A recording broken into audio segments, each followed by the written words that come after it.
I'm recording. Hey everyone, I'm recording my book review. This book is Chopwood Carry Water by Joshua Medcalf. And I thought I'd do a different format this time. So just came up with some questions like what problem I was carrying when I picked up this book. And when I started this book, I was confused about the way to train and the way to perform well. A lot of these books are about performance training and how to train as an elite player in your whatever you're doing, sports, learning, or anything. The fundamentals apply to any type of high performance based methods. This book was recommended by Glenn Stern, who is a Huntington Beach real estate developer. Was at Grant Cardone's 10x Challenge a long time ago. It's also recommended by John Gordon, and who's also a performance coach. And I just love this book. I've read it front to back a bunch of times. You can see that it's like pretty tore up. So next question is like 1 to 3 insights that changed something in me. And if we go to page 45, this chapter is about wandering eyes. And it's something I've been thinking about as I just try to commit to things a lot more. Um, yeah, on page 45, there's this part about, let me tell you a story, John. When I was your age, I was last in my class in everything. Struggled, I wanted to quit. I was constantly embarrassed because I gave everything, but it was never enough, never felt good enough. So, how did you get so good? John asked. I never gave up, and I realized the whole time I was building my own house. And if you forward a little bit further, it talks about let me tell you, there are two very important things. Comparison is the thief of all joy, and the grass isn't greener on the other side. Grass is greener where you water it. And that stuck out to me on the sense of like, every so often something comes up and it's like, oh, new thing, work on that. Oh, pile this on. Oh, take these tasks. And pretty soon you have the signal to noise ratio that we all deal with now in the sense of like 17 tasks out of 3 that are only important and getting overwhelmed by making a massive task list that actually goes nowhere, or any of those things. And that's something I've learned, I think, this year as well, and stepping up and trying to take on more responsibility. The next one is on the chapter of surrender, and this is on page 78. So, this chapter was about just surrendering to the outcome.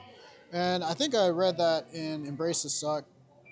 This also talks about it like the ultimate illusion of human experience is control, and it is the one who has surrendered. I'm forwarding a little bit, so who has surrendered the outcome, who ironically has the greatest chance of survival. And then forward it again. In order to reach your greatest potential, you must operate with a heart posture of gratitude, commit to the controllables, surrender the outcome, and trust the process.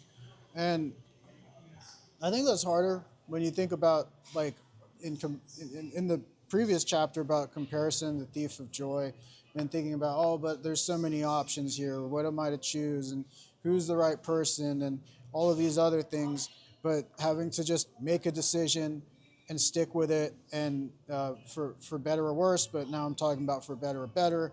And the idea that no matter what decision I make, that I will get something out of it. That there's always something good at the end of every decision. There's a good and a bad, and to take what the lessons were learned from for that, and just embrace it. Like whether it works out or it doesn't. Uh, the next one, is the third insight, is under pressure on page 27. It's about uncomfortable isn't a choice, and something I think about as well because when my circle of comfort is like very small, then how am I to make a bigger circle of comfort or to exist in chaos and find balance within the many different things that are going on, having to choose between many different appointments and schedules, and who's the right choice on that. So it talks about this, and under pressure, you don't rise to the occasion, you sink to the level of your training. And that is why we train so hard. And in training, I've um, thought about ways to, first do it without any stress, and ways to up the pressure gradually in the same way that if I'm lifting weights, then I'll start with 5 pounds, and I'll add another five, and I'll add another five, and I'll add another five until I'm capable of lifting more than I ever thought I could.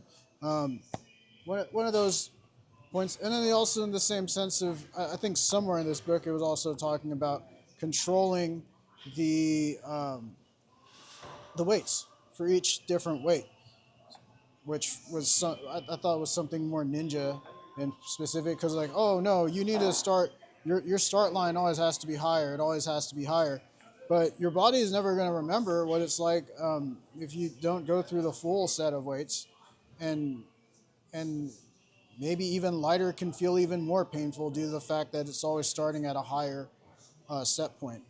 So how this shifted my mindset in life, better training.